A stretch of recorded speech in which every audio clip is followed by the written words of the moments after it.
हिमालय टेलिभिजनको नियमित प्रस्तुति कार्यक्रम समय सन्दर्भमा यहाँहरूलाई स्वागत छ। दर्शकवृन्द, संविधान सभाको विघटन भएको लगभग 2 महिना पुग्न आँटिसकेको छ र संविधान सभा विघटनसँगै राजनैतिक संक्रमण पनि देशमा बढेको छ र यस राजनैतिक संक्रमणलाई कांग्रेसले कसरी हेरेको छ, कांग्रेसको भावी रणनीति के रहेको छ, यसै विषयमा केन्द्रित रहेर आजको समय सन्दर्भको बसाइमा कुराकानी गर्नका लागि आज हामीले स्टुडियोमा निम्ति आएका छौं नेपाली कांग्रेसका प्रवक्ता दिलेन्द्र प्रसाद बडुज्यूलाई। स्वागत छ यहाँलाई। धन्यवाद। अहिलेको यो समसामयिक समयलाई नेपाली कांग्रेसले कसरी हेरेको छ? अहिले एउटा विश्वासको संकट पार्टीहरूको बीचमा रहेको छ। संविधानतः हामी असंवैधानिक ढंगले हिँडिरहेको अवस्था हो। विश्वासको संकट पार्टीहरूमा क्षीण भइरहेको अवस्था हो र यसले एउटा राजनीतिक र संवैधानिक संकट ल्याएको छ। अब यसको कारणहरू र कारकहरू खोज्ने हो भने अहिले पछिल्लो घटनाक्रमलाई हेर्दा अहिलेको यो गठबन्धनको नेतृत्व बाबुरामजीले, प्रधानमन्त्रीजीले जसरी अचानक हठात संविधान सभाबाट संविधान ल्याउने जुन प्रक्रिया त्यसलाई अवरुद्ध गरेर एक्लै घोषणा गरेर अवसान गर्नुभयो। अब यसो हेर्दा यो अवसान जसरी गरियो त्यो आफैमा असंवैधानिक थियो। संविधान सभाको म्याद जेठ 14 गते सकिँदै थियो, तर त्यो म्याद सकिँदासम्म संविधान ल्याएर नै सक्नु भन्ने थियो। तर संविधान ल्याउने प्रयत्न इमानदारी साथ जति ध्यान राख्नु पर्थ्यो त्यसरी राखिएन। छलफलको लागि मात्र छलफलमा बस्या जस्तो र निष्कर्षमा पुग्नका निमित्त पुग्न थाल्दा एउटा नयाँ कुरो ल्याइदिएर त्यसलाई ढिलाउने काम भयो। हुन त यो 12 बुँदे सम्झौतापछि हरेक सम्झौतामा उहाँहरूको इमानदारी देखिएन, तर यसलाई लामो विगतमा जानुभन्दा पनि लास्टमा जुन जेठ 14 गते घटना भयो त्यस जसरी भयो यसलाई हेर्ने हो भने मलाई लाग्छ उहाँहरूको नियत नै संविधान निर्माण गर्ने, शान्ति प्रक्रिया मुलुकमा बहाल होस्, शान्ति होस् भन्ने चाहना नै देखिएन, नियत नै देखिएन। बरु आफू सत्तामा रहने र आफ्नो अनुकूल परिस्थिति निर्माण गरेर यो सत्ताको दुरुपयोग, साधन स्रोतको दुरुपयोग गरेर एकलौटी आफ्नो राज्य चलाउने र निरङ्कुशतातिर मुलुकलाई फेरि लैजाने, सत्ताबाटै 2/3 ल्याएर भए पनि एउटा नयाँ ढंगले निरङ्कुशता स्थापित गर्ने देखियो। यदि उनलाई इमानदार थिए भने संविधान सकेसम्म संविधान ल्याउनु पर्थ्यो। हाम्रो सम्पूर्ण प्रयत्न त 4 वर्षभरि जे जति मेहनत गरिएको छ संविधान निर्माणका क्रममा र शान्ति प्रक्रियालाई पूरा गर्ने क्रममा त्यसलाई आधार बनाएर एउटा ड्राफ्ट ल्याउँ हामीले भनिरहेका थियौं। त्यो ड्राफ्ट ल्याउन उहाँ तयार हुनु भएन, किनभने धेरै सम्झौताहरू विगतमा भए, तर पछिल्लो सम्झौता भने 5 बुँदे सम्झौता हो। तर त्यो 5 बुँदे सम्झौतालाई पालन गरेको भए एउटा संविधान आउँथ्यो। जे जति सहमति भएको छ त्यसको एउटा ड्राफ्ट ल्याउँ, सके पूर्ण ड्राफ्ट ल्याउँ र यदि केही बाँकी रहन्छ भने 14 गते ढल्किँदासम्म त्यसलाई व्यवस्थापिका संसद बचाएर भए पनि पछि काम पूरा गरौँला भन्ने सहमति भइसकेका थियो। तर उहाँलाई त्यो मान्य भएन, किनभने संविधान बाहिर आउने बित्तिकै त 5 बुँदे सहमति अनुसार नेतृत्व कांग्रेसलाई जान्थ्यो अनि ऊ सत्ता छोड्न तयार भएनन्, नेतृत्व दिन तयार भएनन्। त्यसकारण उहाँले अचानक नयाँ संविधान सभाको निर्वाचनमा जानुभयो। अब त्यो जाँदा पनि उहाँलाई सर्वोच्च अदालतको निर्देशन हो भन्ने लाग्दछ उहाँलाई, तर यथार्थ त्यो होइन। सर्वोच्च अदालतको निर्देशन भनेको 14 जेठ 14 मा संविधान बनाऊ, यदि सकिँदैन भने 3वटै अप्सन उहाँले दिनुभयो, सर्वोच्च अदालतले दियो। तर त्यो निर्देशनात्मकै थियो, तर त्यो बाबुराम भट्टराईजीलाई, सरकारलाई होइन, त्यो निर्देशन साँच्चै भन्यो भने संविधान सभालाई थियो र संविधान सभाको सभाध्यक्षलाई थियो। अध्यक्षलाई भएको निर्देशन संविधान सभामा उहाँले इमानदारी साथ राखिदिनु पर्थ्यो यो विषयलाई, तर त्यो गर्नु भएन, किनभने त्यो गरे भयो। परिवेशको कुरा गरौं, संविधान सभाको निर्वाचन र संविधान सभा पुनर्स्थापनामा अन्यल छ। नेपाली कांग्रेसको धारणा के छ? के हुनुपर्छ, पुनर्स्थापना कि आम निर्वाचन? त्यसकारण अबको कुरा के हो भने हामी एउटा राष्ट्रिय सहमतिले जहाँ पुगेका थियौं त्यो ठाउँ जहाँबाट यो राष्ट्रिय सहमति भत्काइयो, अविश्वास प्रस्ताव, अविश्वास सुरु गरियो, त्यो ठाउँबाट विश्वासलाई पुनर्जन्म दिनुपर्छ, पुनर्जीवन दिनुपर्छ अनि यो विश्वासका साथ नयाँ निकासमा जानुपर्छ। जुनसुकै निकास हुन सक्छ, त्यो पुनर्स्थापना हुने हो कि त्यो नयाँ संविधान सभाको निर्वाचन हो कि नयाँ संसदीय निर्वाचन हुने हो कि यो विषय अनि त्यसपछि प्रवेश पाउँछन् पहिलो जरुरत के हो भने यो अविश्वास कहाँबाट सुरु भयो, यो असंवैधानिक पाइला कहाँ चालियो, त्यहीबाट संवैधानिक बाटोमा लैजाउँ। र त्यो भनेको के हो त भन्दाखेरि हामीले गरेको 5 बुँदे सहमतिको स्पिरिटमा हामी जानै पर्छ, राष्ट्रिय सहमतिको बाटोमा जानै पर्छ, अर्को कुनै विकल्प छैन। कसैले मैले मात्रै लैजान्छु भने नयाँ नयाँ विकास, नयाँ नयाँ निकासका अप्सनहरू आइरहेछन्, त्यो केही सम्भव छैन। त्यसकारणले अहिलेको आवश्यकता के हो भने अब संविधान सभा को नयाँ निर्वाचन जाने कुरालाई पनि हामीले अस्वीकार गरेका छैनौं। पुनर्स्थापनामा जाने कुरो पनि एउटा अप्सन हुन सक्दछ, तर पहिलो आवश्यकता के हो भने हामी 5 बुँदे सहमतिको लागि निरन्तरता दिने कि नदिने, त्यसलाई पुनर्जीवन दिने कि नदिने, त्यो बाटोबाट यस निकासको अन्तिम चरण पुग्ने कि नपुग्ने, यस कुरामा सहमत बनौं। यसमा सहमति बन्छ भने नेतृत्व छोड्नुपर्छ अहिलेको गभर्नमेन्टले र नयाँ नेतृत्व कांग्रेसलाई पूर्व सहमति अनुसार नै दिनुपर्छ। अनि संविधान सभाको निर्वाचनमा जानुभन्दा पहिले हाम्रो अहिलेको विकल्प, हामीले चाहेको अहिलेको प्राथमिकता के हो भने अब यो 601 को संविधान सभाले यत्रो समय बितायो तर यसले परिणाम दिन सकेन। अब यो 601 को संविधान सभाको निर्वाचन एकपटक गर्ने अनि संसद निर्वाचन अर्कोचोटि गर्ने भन्नुभन्दा यो समय पनि बित्छ, 9 अरब रुपियाँ त्यसै खर्च भयो छन्, आर्थिक दृष्टिकोणले पनि यो उपयुक्त छैन। त्यसकारण अब संसदीय निर्वाचनमा जाउँ र त्यसका के काम गर्ने भन्नेमा सहमत बनाऊ। त्यसले गर्ने काम भनेको बाँकी काम जति 4 वर्षसम्म गरेका उपलब्धिहरूलाई संस्थागत गर्दै संविधान निर्माण काम पूरा गरौँ। यहाँनिर नेपाली कांग्रेसको कुरा हामी गरौँ, एउटा ठूलो इतिहास बोकेको पार्टी भनेर हामी नेपाली कांग्रेसलाई भन्छौं। अब एमालेले 2 चोटि नेतृत्व गर्यो सरकारको, अब माओवादीले नेतृत्व गर्यो भनेर अब हाम्रो पालो भनेर यो हट राख्नु त एउटा हास्यास्पद कुरा भएन र नेपाली कांग्रेसको लागि, यत्रो ठूलो पार्टीको लागि। तपाईले ठिकै भन्नुभयो, तर यो हामीले नेपाली कांग्रेसले सरकारको हट गरिरहेको अवस्था देख्नु भएको छ र? हामीले सरकारको हट राख्ने हो त सुरुदेखि भन्थ्यौं, हामी सुरुदेखि भन्थ्यौं, हामीले भन्यौं हामीले संविधान सभा निर्वाचन गर्ने बित्तिकै जे जस्तो निर्वाचन भयो त्यो त दुनियाँका सामुन्य छ र पनि हामीले स्वीकार गर्यौं। त्यो परिणाम स्वीकार गरेर तत्काल सरकार छोडेर ठूलो दलको नाताले हामीले प्रचण्डलाई सरकार दिया होइन। त्यसपछि त हाम्रो पालो हुन्थ्यो नि त दोस्रो पालो, र पनि हामीले के भन्यौं सहमति भत्किनु हुँदैन, संविधान ल्याउनु पर्छ, मुलुकमा शान्ति स्थापना होस्, संविधान लोकतान्त्रिक संविधान बनोस् र लोकतन्त्र संस्थागत होस्। कांग्रेसको त एकमात्र उद्देश्य मुलुकमा शान्ति होस् र मुलुकमा लोकतान्त्रिक पद्धति स्थापित हुन सकोस्, हाम्रो त त्यो लक्ष्य थियो नि। त्यसकारण हामीले पालो आउँदा पनि नेकपा एमाले लगेन पालो, आखिर 2 पालो उहाँहरूले लगिसकेको अवस्थामा हामीले क्लेम गरेर विवाद त गरेनौं। अहिले हामीलाई देऊ भनिरहेका छैनौं, सहमति पालना गरौं भन्दैछौं। यो सहमतिमा कांग्रेसले पालो पाउने त 5 बुँदे सहमतिको स्पिरिट होइन र? हामीले के नयाँ कुरा भनिरहेछौं? अहिले सत्ता मागिरहेको होइन, हामी राष्ट्रिय सहमति बाहेक कुनै बाटो छैन अब मुलुकको निकासका लागि, र सबै पार्टीहरू फेरि एक ठाउँमा आउनै पर्छ र पछिल्लो सहमतिलाई हामी निरन्तरता दिउँ, त्यसले मुलुकको निकास दिन्छ र त्यो भनेको अब सरकारको नेतृत्व कांग्रेसलाई दिनुपर्छ। अनि विकल्पमा हामी जान सक्छौं र विकल्पमा हाम्रो प्राथमिकता म भन्दै थिएँ, त्यो भनेको के हो भने अब संसदीय निर्वाचनमा जाउँ। त्यसलाई संसद नभनेर संविधान सभा भन्ने हो भने केही आपत्ति छैन, तर 601 को संख्याको होइन। अब संख्या घटाउँ, जननिर्वाचित संस्थाबाटै संविधानले पूर्णता पाउनुपर्छ, त्यो पनि हाम्रो कमिटमेन्ट हो। त्यसकारण हामी अब संविधान सभाको निर्वाचन भन्दा पनि संविधान सभाको समेत काम गर्ने गरी, संविधानको निर्माणको पहिलो काम गर्ने गरी संसदको निर्वाचनमा जाउँ, ताकि उसले पहिलो काम बाँकी रहेका संविधानका प्रक्रियाहरू पूरा गर्छ र संविधान जनतालाई दिन्छ, अनि दोस्रो काम त्यसपछि संसदको काम गरिरहन्छ। त्यो यो सबभन्दा राम्रो उपयुक्त निकास हो भनिरहेका छौं हामी। अझ थप्नुपर्छ, हामी त के भन्दैछौँ भने अहिले 15 वर्षदेखि स्थानीय निकायहरू जनप्रतिनिधि विहीन भएका छन्।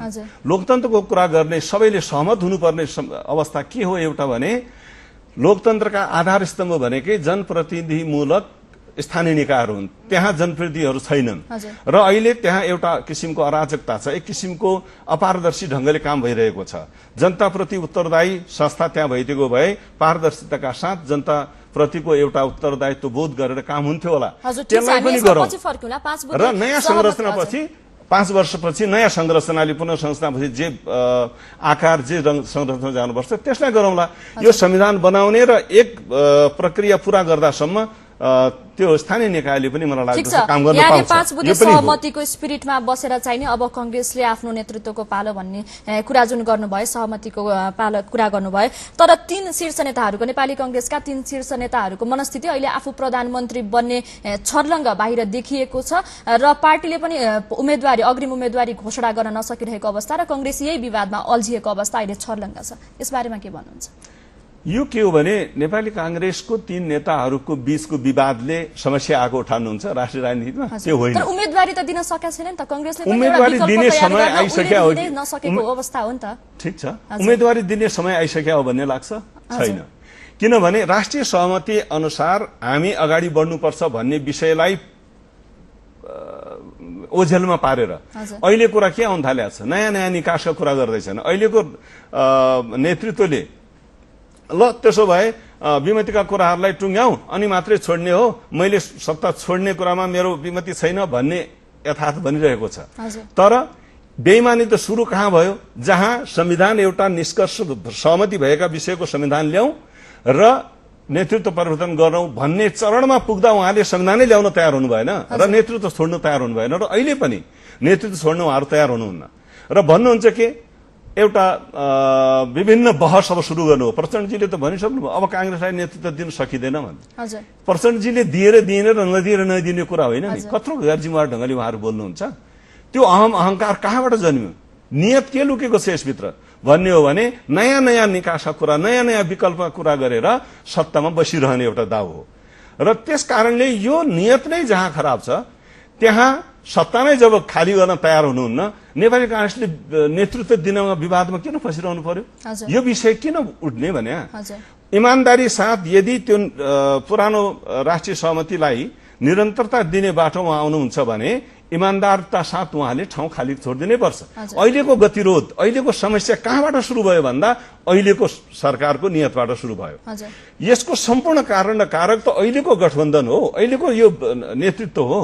त्यसकारण त्यो कारणबाट हामीहरूले समाधान खोज्यौं भने सबभन्दा पहिले उहाँले ठाउँ छोड्नुपर्छ यदि नैतिकता छ भने।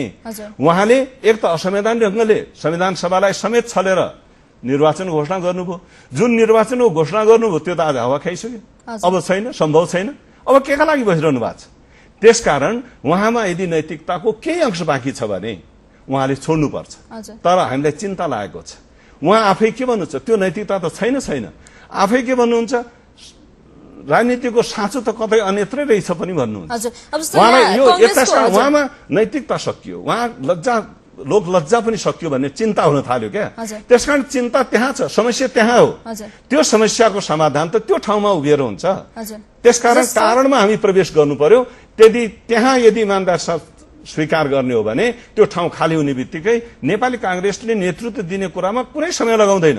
हेर्नु होला, हामी सर्वस्व निर्णय गर्छौं। नेतृत्वको कुरालाई फेरि पनि जोडौं। नेपाली कांग्रेसको निर्णय के थियो भन्दाखेरि सहमतिबाट उम्मेदवारी खोज्ने हो भने शेरबहादुर देउवा, बहुमतीबाट तत्कालीन संसदीय दलका नेता रामचन्द्र पौडेल भन्ने कुरा जुन प्रधानमन्त्रीका उम्मेद्वार भनेर निर्णय नेपाली कांग्रेसले गरेको थियो र अहिले संविधान सभाको निर्वाचनमा जानको लागि सभापति कोइरालाको उम्मेदवारी पनि अगाडि आएको कुरा हो र केन्द्रीय समिति तपाईहरुको पर्सि बस्दैछ 32 गते। त्यसमा चाहिँ देउवा पक्षले यदि सभापति कोइरालाको उम्मेदवारी घोषणा गर्यो भने त्यसलाई ठाडो अस्वीकार गर्ने भनेर हिजोको भेलाले पनि गरिसकेको अवस्थामा यो विवाद होइन?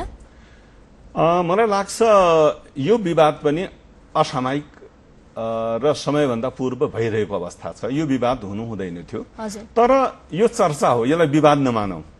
यो अब नेतृत्व कांग्रेसमा आउँछ भने गर्ने बहस हुन सक्दछ, तर यो विवादै नमानौं। र बरु के हो भने यो विवाद यदि हो भने पनि विवादलाई टुङ्ग्याउनका निमित्त एकसाथ बस्ने बित्तिकै मुलुकको सामान्य रहेको समस्याहरू, आज मुलुकमा यस किसिमको अराजकतामा मुलुक फँसिरहेको छ, संविधानविहीन विधिविहीन अवस्थामा छ र मुलुकमा शान्ति स्थापना गर्ने र एउटा लोकतान्त्रिक पद्धतिमा मुलुकलाई लैजाने यत्रो संकटको अवस्था जहाँ नेपाली कांग्रेसकै नेतृत्वमा यत्रो 72-63 आन्दोलन हामीले हाक्यौं मुलुकमा शान्ति स्थापना गर्न र लोकतान्त्रिक पद्धतिलाई संस्थापित गर्ने कुरा हो। यसका निमित्त हामी विवादमा फँसेर सम्भव हुँदैन। हामी जहाँ सर्वदलीय सहमतिको कुरा गर्दैछौं, राष्ट्रिय एकता र मेलमिलापको कुरा गर्दैछौं, हामीभित्र विवाद रहन्छ भनेर सोच्दै नसोच्दा हुन्छ। हामीभित्र विवाद रहने होइन, चर्चा हुनु आफैमा विवाद होइन। आकांक्षा राख्नु प्रधानमन्त्री हुनका निमित्त यो त सुखद लक्षण हो। 101 नेतृत्व क्षमता हाम्रो भित्र छ भनेर बुझ्नुपर्छ, विवाद होइन। विवाद यदि देखिन थाल्यो भने पनि त्यसलाई एक ठाउँ बस्ने बित्तिकै पार्टीका सामान्यका चुनौतीहरूलाई सामने राखेर विवादलाई समाधान गर्न सकिन्छ, सर्वसम्मत हुन्छ। बरु सर्वसम्मति नहुने नै कुनै स्थिति रह्यो, सबैले आफ्नो क्षमता प्रदर्शन गर्ने आकांक्षा राख्न थाल्यो भने पनि त्यसलाई समेत हामी विधि र प्रक्रियाले एउटा पूर्णतामा पुर्याइदिन्छौँ। विधि र प्रक्रियाले चल्ने डेमोक्रेटिक पार्टीमा यो यस्ता विवादहरूलाई विवाद मानिँदैन। तर नेपाली कांग्रेसलाई उम्मेदवार घोषणा गर्ने एउटा सुनौलो अवसर पनि छ, जसले यहाँले भनिराख्नु भएको, आक्षेप लगाइराख्नु भएको एकीकृत नेकपा माओवादीको यो सरकारको मुख थुन्ने एउटा सुनौलो अवसर पनि छ। यसलाई किन गर्नुहुन्न त, ग्र्याब गर्नुहुन्न त, तपाईहरु किन जिस्काइराख्नुहुन्छ? नेतृत्व किन नदिइरह्यो भने हजुर अग्रिम उम्मेदवार घोषणा गरेर यहाँले यो सरकारको मुख थुन्न पनि त सक्नुहुन्छ नि। यहाँबाट अलिकति एउटा एकीकृत एकताको भावना पनि नेपाली कांग्रेसको देखिन्छ। होइन, यस्तो जिस्काउने प्रवृत्ति मात्र किन भइरहेछ? त्यस्तो होइन। कांग्रेसलाई नेतृत्व दिने कुरामा सहमति हुन त पर्यो। जहाँ सहमति त भत्किएको छ, सहमति त अवरुद्ध भएको अवस्था छ, त्यहाँ गाँठो फुकाउन। त्यहाँ फुक्ने बित्तिकै ठाउँ खाली हुन्छ। ठाउँ खाली हुने बित्तिकै कांग्रेसको पालो स्वतः आउँछ र तत्काल विदिन नो टाइम हामी वास्तवमा उम्मेदवारी दिन सक्छौं। यो ठूलो विषय नै होइन, ठूलो विवादै होइन। म यसरी भन्न चाहिरहेको छु, स्पष्टै हुनुपर्छ यो कुरा। के भने स्पष्टतः कांग्रेसको नेतृत्वमा सरकार आउनै पर्छ। यो पनि पूर्व सहमति अनुसार, नयाँ कुरा हामी खोजिरहेका छैनौं।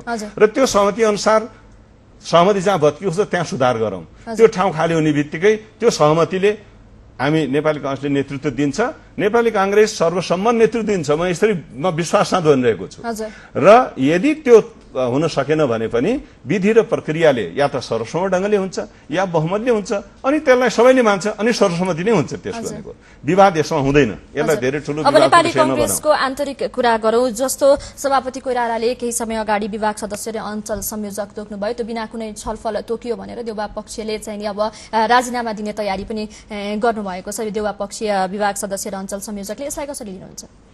होइन, यो पनि यथार्थ के हो भने 2 वर्षसम्म सल्लाह नै भएन होला त, यति ढिलो भयो। सभापतिको सदिच्छा, सभापतिको आशयलाई व्यवहारमा पनि हेरौं न। उहाँले 2 वर्षसम्म देखिएका विवादहरूलाई एउटा सहमति टुङ्ग्याउनु भएको, चाहे भातृ संस्थाको होस् विवादहरू, तिनीहरूलाई सहमतिले एउटा टुङ्ग्याएको थियो। त्यहाँ मिलेन भन्ने भयो, फेरि सहमति बन्यो र केही साथीहरू थपिए, 20 जना फेरि थपियो, फेरि विवादहरू आए। त्यसलाई फेरि एउटा सहमतिले हिजो मात्रै एउटा टुङ्गो लागेको छ। महाधिवेशन गर्ने डेटहरूका सन्दर्भमा कति असहमति देखियो, फेरि एउटा सल्लाहले फेरि टुङ्गिएको छ। देखिनु भएको छ होइन? त्यसकारण अब यस्ता यी विषयहरू पनि सहमति स्थान नटुङ्गिने होइनन्। तर अब सल्लाह नै भएन, सल्लाहले टुङ्ग्याउनु पर्छ। तर सल्लाह नै भएन भन्ने कुरा जहाँसम्म हुन्छ, यो आफैमा विश्वासयोग्य कुरा छैन। 2 वर्षसम्म सरसल्लाह भएको छ, छलफल भएको छ, तर सहमति भएन जहाँसम्म कुरो छ। त्यसलाई औपचारिक रूपमा यो गुट त्यो गुट सँगै बसेर औपचारिक निर्णय गरेर अनि सहमति भएको मानिने हो भने त्यो औपचारिक गुटलाई मान्यता दिएर औपचारिक निर्णय र सहमति गर्ने विषय होइन। 12 महाधिवेशनपछि पार्टी एकाकार भएको छ। यसलाई पहिला स्वीकार गर्नु पर्यो र अलग अलग सहमति खोज्ने, अलग हरेक इस्युमा असहमति राख्ने व्यवहारलाई सचिनु पर्दछ। अब पार्टीको अपेक्षा यो हो, अधिवेशनको अपेक्षा यो हो। अधिवेशन 12 महाधिवेशनको निर्देशन पनि यही हो कार्यकर्ताहरूको। त्यसकारण त्यसरी जानुपर्छ। जहाँसम्म अहिलेको विषय छ विधान विपरीत भयो भन्ने कुरा छ, विधानको विषयलाई हेर्ने हो भने विभागीय प्रमुखहरू तोक्ने कुरा र अञ्चल समन्वय समितिको प्रमुखहरूले तोक्ने कुरा स्पष्टतः विधानले सभापतिलाई दिएकै छ। यसमा उहाँहरूको विमति होला जस्तो मलाई पनि लाग्दैन। तर विमति कहाँ उहाँले देखाइरहनु भएको जस्तो मलाई लाग्छ के भने 12 वटा नयाँ विभागहरू गठन गरिएको छ, प्रस्तावित गरिएको छ। यो गठन गरिसकेका होइन, यो प्रस्तावित गर्ने अधिकार पनि हाम्रो विधान र हाम्रो नियमावली, विधानलाई कार्यान्वयन गर्ने नियमावली पनि सभापतिलाई दिन्छ। केही विषय सभापतिले अधिकार लिन्छ, त्यसको निर्णय भयो।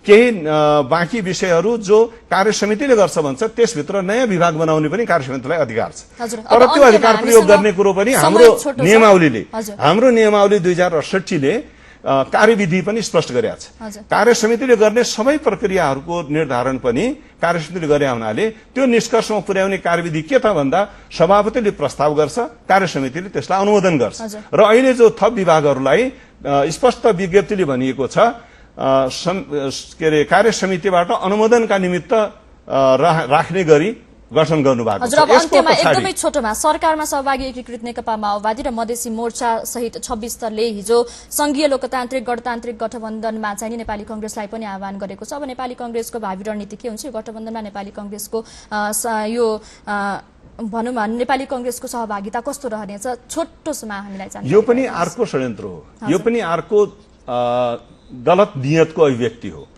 किन यो संघीय लोकतान्त्रिक गठबन्धन बनाउनु पर्यो? को छ यहाँ संघीयता विरोधी? उहाँ आफू संघीयता पक्षधर, अरूलाई संघीयता विरोधी बनाउने एउटा नयाँ पार्टीहरूको बीचमा नयाँ द्वन्द्व, नयाँ ध्रुवीकरण र मुलुकभित्र एउटा अनिर्णयलाई अझ लम्ब्याउने, सत्तामा बसिरहने एउटा नयाँ खेल हो। त्यसकारण यो दुर्नियत, यो अविश्वास अझ मेट्नका निमित्त फेरि पालो उही आउँछ। हामी फेरि राष्ट्रिय सहमतिको जहाँ क्रमभङ्ग भएको छ त्यसलाई पुनर्जीवन दिउँ र त्यहाँबाट मात्रै यो राष्ट्रिय सहमतिलाई निकास दिन सकिन्छ। अन्यथा अहिले सत्तामा बसेर यो वा त्यो नयाँ नयाँ विकल्प दिएर सहमति हुन सक्छ भन्ने कुराबाट उहाँ मुक्त हुनु जरुरी छैन। हजुर, नेपाली कांग्रेसलाई यो गठबन्धन त्यसो भए स्वीकार्य छैन। उहाँहरूले गरिरहेको यो प्रपञ्च नै ठिक छैन, सही नियतले आएको छैन। त्यसकारणले जे गरिरहनु भएको छ मुलुकमा नयाँ द्वन्द्वको सिर्जना गर्ने, मुलुकलाई अझ अनिर्णयमा पुर्याउने र यो सबै प्रपञ्चबाट आफू सत्तामा बसिरहने।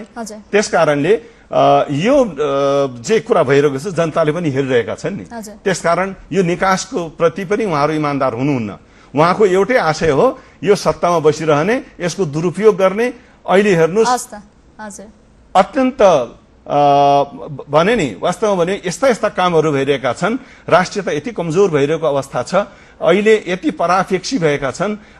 मेरो यो त मुलुकको राजनीतिको चाबी नै बाहिर छ भनेर यो लज्जाजनक अभिव्यक्ति दिएर वास्तवमा भन्छन् नि देख्नेलाई लाज भइसकेको अवस्था छ। त्यस्तो अवस्थामा अब मुलुकको निकास सहमति बाहेक अर्को छैन, फेरि पनि म भन्न चाहन्छु। हजुर, हस् धन्यवाद। दर्शकवृन्द, उहाँ हुनुहुन्थ्यो नेपाली कांग्रेसका प्रवक्ता दिलेन्द्र प्रसाद बडु। अहिलेको समसामयिक राजनीतिको बारेमा नेपाली कांग्रेसको धारणा बुझ्ने प्रयास आजको समय सन्दर्भको बसाईमा हामीले गर्यौं। समय सन्दर्भको निर्धारित समय सकिसकेको छ। समृद्धि र शान्तिको अभियान हेर्दै रहनुहोला हिमालय टेलिभिजन। नमस्ते।